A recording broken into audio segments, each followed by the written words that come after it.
Welcome back, everybody, for another deep dive. And today we've got, well, I don't know about you, but this one's a little bit creepy for me. Yeah. Ricardo Caputo. Have you heard of this guy? I have, yeah. It's a fascinating case. Yeah. Very disturbing. Yeah. Serial killer. Yeah. Confessed to it. But there's still so many questions. Right. So we've got like two main sources for this. We're looking at his Wikipedia article and this book called Love Me to Death. And that one really focuses in on one of his suspected victims. Interesting. Yeah. And this whole case, I mean, it's like we said, just a lot of questions. But what makes it so interesting to me is this idea of, are there more victims out there? Mm-hmm. You know, like he confessed to some, but did he do more? What was his motivation? And then this whole thing about the insanity plea and, how was he handled by the legal system? Like, it's fascinating stuff. Yeah, I mean, the psychology of a serial killer is always something that's really captivated people, trying to get inside their heads, understand what leads them to do these horrific things. Right, exactly. And like you said, especially when you add in that layer of mental illness. Yeah. And then this idea of, okay, he was found incompetent to stand trial at one point. Right. But then later he's, out and about committing more crimes.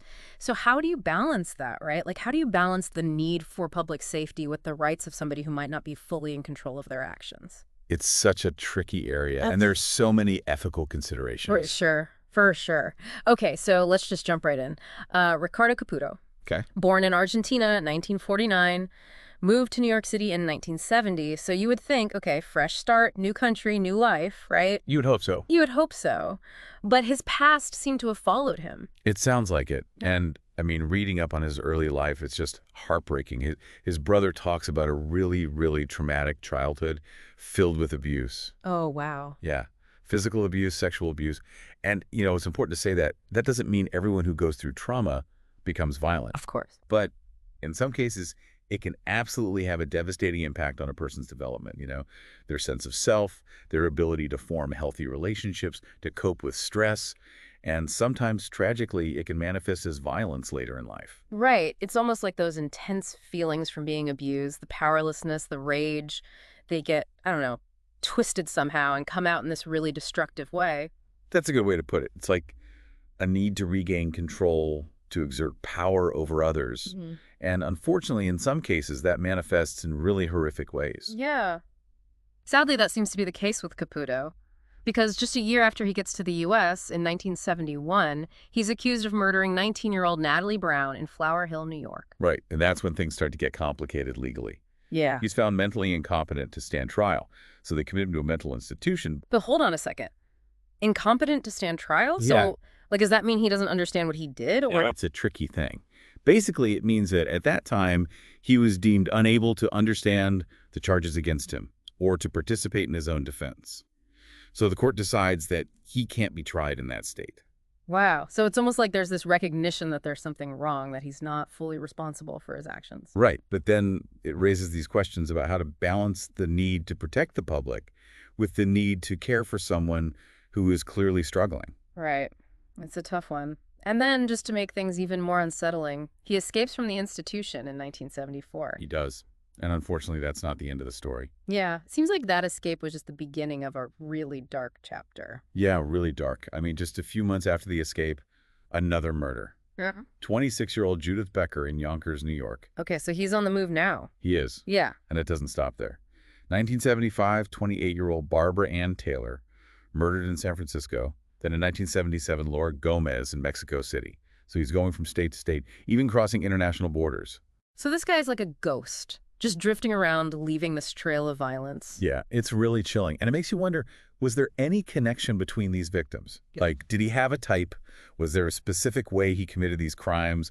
What we call an MO, a modus operandi? Right, an MO. I've heard that on, crime shows and stuff. Exactly. It's the pattern of behavior, the signature that can help investigators link crimes and maybe even predict what a killer will do next. So with Caputo, was there a clear MO? Like, could they see a pattern in these early murders? That's the thing. Sometimes it's obvious, sometimes it's not. And to be honest, without access to all the details of the investigations, it's really hard to say for sure if there was a consistent MO. Right. But the fact that he was targeting women in different locations, that does suggest he didn't have like one specific victim profile. and that makes him even harder to track. That makes sense. It's like he wasn't fixated on a particular type of person, which almost makes it even more terrifying. Yeah, you're right. There's almost a randomness to it that's really unsettling. Absolutely. So he's this ghost floating around, committing these terrible crimes. And then, fast forward to 1981, another murder in Los Angeles. 23-year-old Devin Green. Right, Devin Green. And this is where things take a really crazy turn. Oh, I bet. So how does this Los Angeles murder fit into the story after all these years and all this, movement? Well, get this. Caputo doesn't even become a suspect in Green's murder until 1994, more than a decade later. Wow. Are you serious? So how do they finally connect him to this case after all that time? You're not going to believe this. Okay, I'm ready. One of Green's former co-workers is watching TV, right? Oh, okay. Flipping through the channels, and they stumble across a crime show. And on the show, they happen to be talking about, guess who? No way. Ricardo Caputo. You got it. Ricardo Caputo. Wow, you've got to be kidding me. So just pure chance. Like if that coworker hadn't been watching that show at that exact moment, Right. It's incredible. this whole case might have gone a completely different direction. Exactly. It's mind-blowing how these seemingly random events can have such a huge impact on an investigation. Mm-hmm. It's almost like fate or something. It really is. But it also makes you think about all the cases that might stay unsolved because that one lucky break, that one person who remembers something crucial, it just never happens. Absolutely. It's a sobering thought for sure. It is. So we've got this random TV show appearance cracking open a cold case, and that's just the tip of the iceberg. Oh, yeah.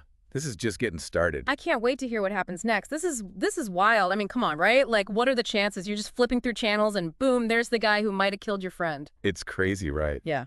It makes you wonder about all the cases that are out there that could be solved if only the right person saw the right thing at the right time. Totally. But anyway, back to Caputo.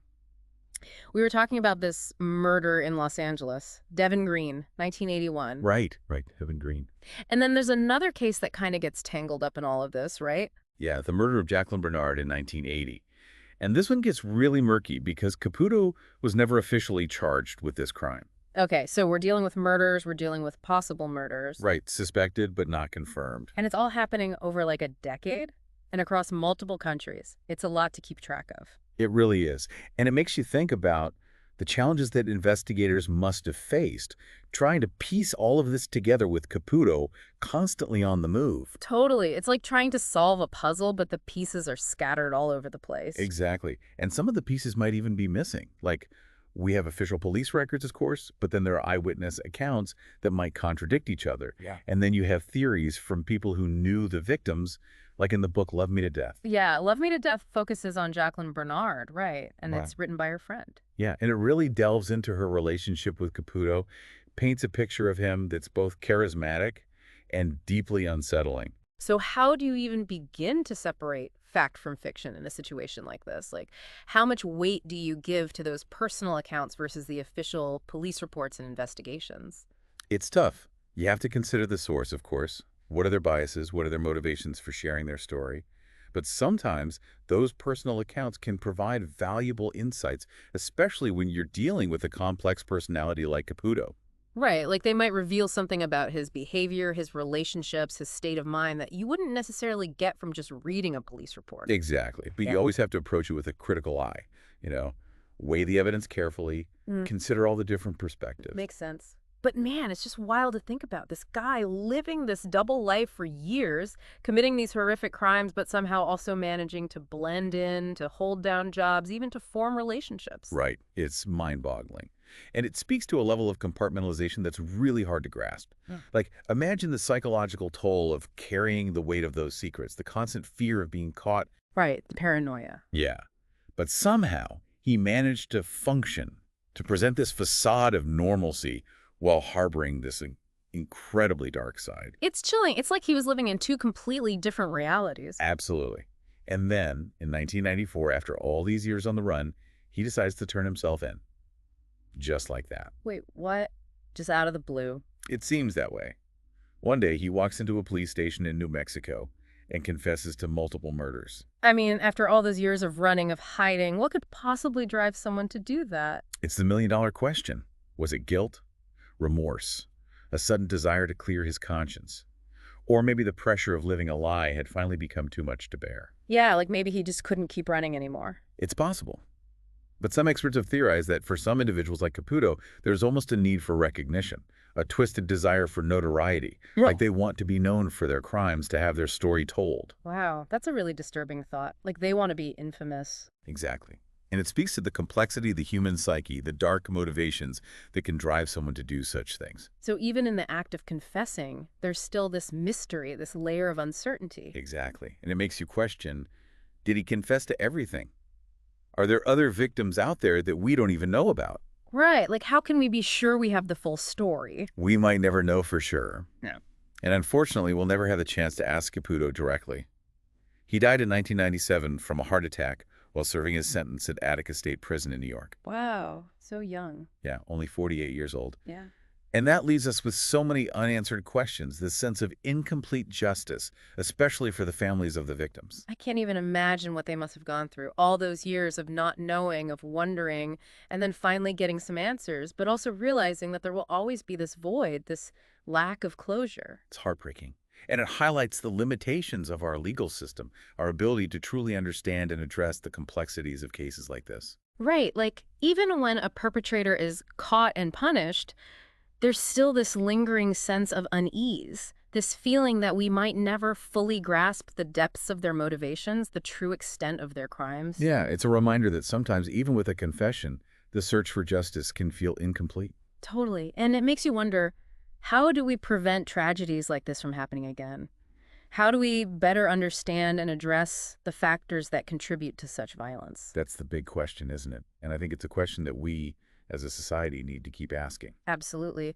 And this case, as disturbing as it is, I think it offers a valuable opportunity to have those conversations, to explore the complexities of mental health, of criminal justice, and of human nature itself. Yeah. I mean, just thinking about it all, it's like we keep hitting these dead ends. Yeah, it is. It's frustrating, but also kind of fascinating. Right. It's like we're trying to understand something that might be beyond our comprehension.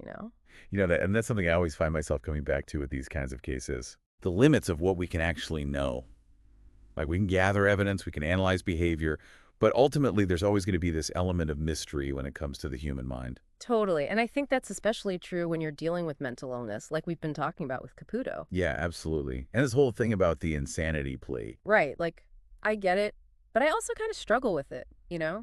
If someone does something wrong, shouldn't they face the consequences regardless of their mental state? It's such a complex issue. And it's been debated for centuries, really. Oh, I'm sure. Yeah, it's not about letting people off the hook. It's about recognizing that in certain very specific circumstances, an individual might not be fully capable of understanding the consequences of their actions or controlling their behavior. And in those cases, holding them criminally responsible in the same way you would someone without those impairments just doesn't quite fit, does it? I guess not. But how do you determine that line, right? Like, how do you know if someone is truly incapable of understanding or if they're just trying to get away with something? Right. Malingering, people faking it. That's a concern, of course. But that's where forensic psychologists and psychiatrists come in. They use a variety of tools and assessments to evaluate a person's mental state. And they look at things like their history, their behavior, their symptoms to try to get a clearer picture. Yeah, yeah. But it's still a judgment call, right? Like, it's not like a blood test or something where you can just get a definitive answer. Exactly. It's not an exact science. And there's always going to be some level of subjectivity involved. And I guess with Caputo, it's just even more complicated because you have this whole history of trauma, these seemingly calculated acts of violence, and then those years of being a fugitive. It's hard to reconcile all of those things into a neat and tidy explanation. Absolutely. It's messy, it's complicated, and it challenges our assumptions about good and evil, sanity and insanity. It's like we want to believe that there's this clear line that separates those who commit horrific acts from the rest of us. But cases like Caputo's show us that the reality is much more nuanced. And disturbing. Like, it's kind of unsettling to think that someone capable of such brutality could also blend in so seamlessly, could hold down jobs, could have relationships. Yeah, it's really unsettling. It's like the monster hiding in plain sight. Exactly. But okay, so let's talk about that one lucky break that helped connect him to Devin Green's murder. That coworker watching a TV show and recognizing him, I mean, come on, that's like something out of a movie. Right, you couldn't script it. And it makes you wonder how many other cases are out there just waiting for that one random event, that one person who happens to be in the right place at the right time. Totally. And it kind of highlights how interconnected we all are, you know? Yeah. Like, you never know what seemingly insignificant action might have a huge ripple effect. Absolutely. And it speaks to the power of awareness, of paying attention. Like, Mm. if that coworker hadn't been paying attention to that TV show, if they hadn't remembered that face from all those years ago. That whole investigation might have gone cold. Exactly. So it's a reminder to us all to, to be present, to be observant. You never know what small detail might turn out to be crucial. It's like that butterfly effect thing, you know? Like, one tiny change can have massive consequences. Yeah, exactly.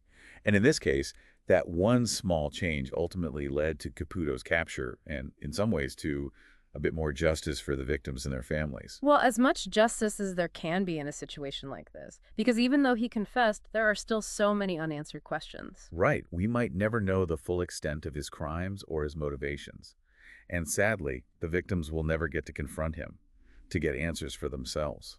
Which just adds another layer of tragedy to this whole thing. It's like even with a confession, even with a conviction, there's still this lingering sense of incompleteness. That's often the case with these kinds of crimes. But, you know, I think there are still things we can learn from cases like this about the complexities of mental illness, about the challenges of balancing public safety with individual rights, and about the importance of never giving up on the search for justice, even when it seems impossible. Well said.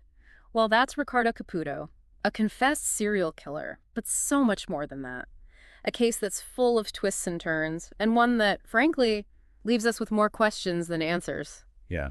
And that's the thing about these deep dives. Sometimes they raise more questions than they answer. Absolutely. And hopefully those questions, they stay with you, you know? Yeah. Make you think, make you want to learn more, make you question the world around you. And maybe even make you a little more aware of well, the darkness and the complexity that exists just beneath the surface. Well, that's all the time we have for today, but we'll be back next week with another deep dive into the strange and sometimes disturbing corners of history. Until then, thanks for listening.